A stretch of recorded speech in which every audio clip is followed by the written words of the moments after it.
Now let's dive into how we can set up the local data storage in our face recognition app using Room.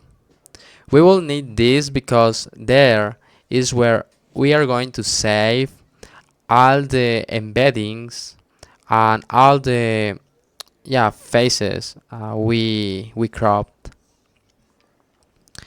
So in order to do that, into the data package, let's create another package, the local data source. And here into this package, let's create our database class.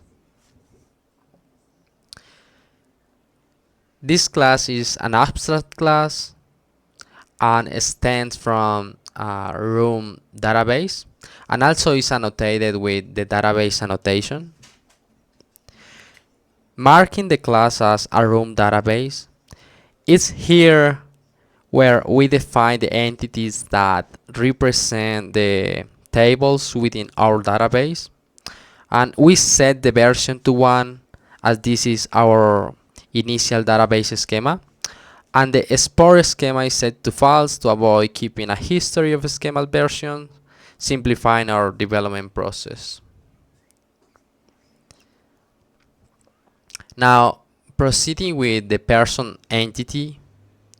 Entities in Room represent data that we want to store in local tables.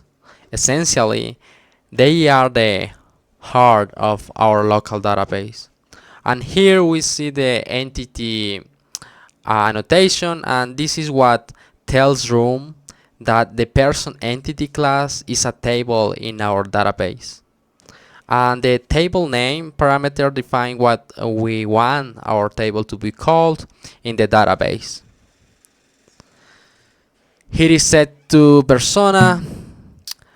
Moving on the fields within the person entity, we have the ID field, which is marked with the primary key annotation indicating that this is the unique identifier for each entry in our table. And finally we have the name field, which represents the person names.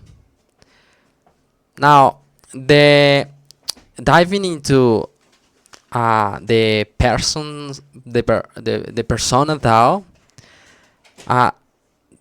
this is the way how we interact with the entities stored in our database using data access objects. First up our DAO, we have the insert persona method. The insert annotation tells Room to insert the provided entity into the database. The onConflict parameter is set to replace, which means if an existing entity has the same ID, the old one will be replaced by the new entity. And next we have the method getPersona, and here's where query comes in. The annotation. This annotation allows for complex read and write operations and accepts an SQLite query as a parameter, how is in this case. Here it retrieves a persona from the table where the persona ID matches the provided persona ID in the parameter.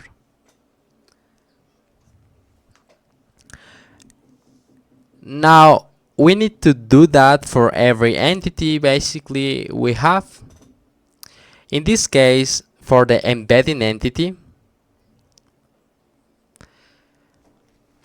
where in this segment we are exploring a more advanced Room entity concept, the use of foreign keys for relational data. First, notice the entity annotation. This time it includes parameters for table name, foreign keys, and indices. So the foreign keys parameter is crucial here. It specifies a foreign key object, establishing a relationship between this embedding table and the persona table. And It requires a entity to reference the parent class. Uh, it's what represents the parent column for the column in the parent entity, and child columns for the column in the child. This means it's embedding reference a persona.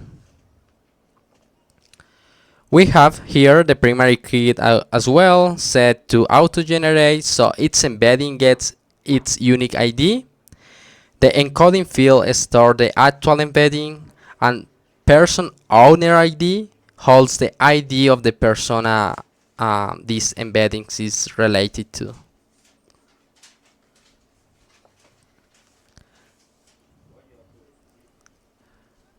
Now, as usual, for each entity, we need to construct the respective DAO. So let's do the same for the embedding DAO. First up, insert embedding with the insert annotation signifies that this method will insert an embedding entity into the database. And the annotation on conflict parameter is set to abort, indicating that the insert operation will be aborted if there is a conflict. Typically, when an existing entry has the same primary key. Next, we have the get embeddings. The query annotation here defines a SQL query to fetch all embeddings from the database. This method will return a list of embedding entity objects, providing us with all store embeddings. Lastly, the last, well, it's not an entity. We will see that in a moment, but let's create a data class person embedding entity. The embedded annotation is declaring that the person embedding entity includes information from persona entity. This means every persona instance properties will be part of the persona embeddings entity object. Then we have the relation annotation, which is a powerful tool in Room. It establishes a relationship between persona entity and embeddings entity using persona ID and person owner ID as the connecting columns.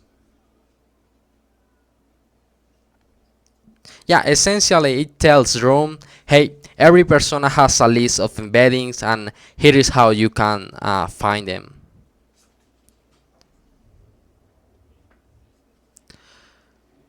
Lastly, we have the DAO,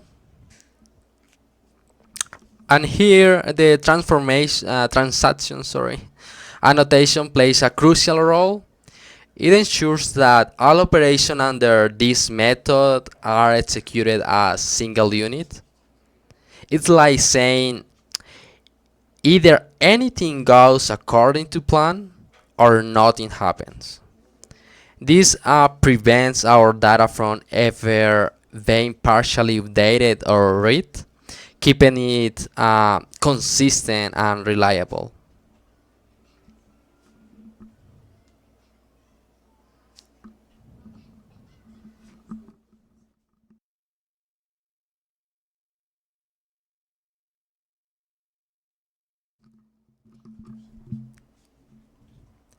Here the first method retrieves a persona along with its embeddings based on the persona ID, and the second fetches all personas.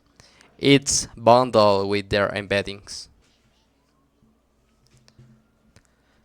Back to app database, it's necessary to define the entities present into the database and also the data access objects or DAOs. Here we have to define the person DAO, which will provide the operation for the persona for the person entity table. The embedding DAO for the embedding entity table, and persona with embeddings DAO is special. It allows us to perform transaction or queries involving both the person and embedded entities. It's like joining their data or complex queries. Finally, we will need a database module into the DI package because we want to provide through dependency injections the access to the DAOs in order to modify the data into the tables into the database. So first up, check out the annotation module and install in this tell here, hey, here is a blueprint of the building blocks or dependencies our app needs, and we are installing this in a singleton component, meaning these building blocks are created once and shared across the whole app. Moving on, we have the provide app database. Think of this as hiring a construction team to build a database house where all our apps data will live. Next, we introduce the residents of our database house. I mean, the person DAO, the embedding DAO, and the persona with embeddings DAO. Because these aren't just fancy names, they are our links to the database, our messengers that we send to fetch or store data. So it's really important to do that. Because the DAOs offer us the way to communicate with the database, as I mentioned before.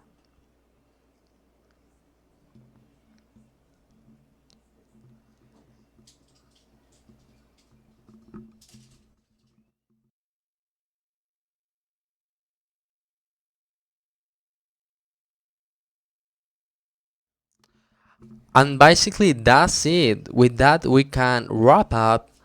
But let's refactor the person entity with the name persona entity. This is in order to keep consistency with the repository where I am going to upload this code snippet.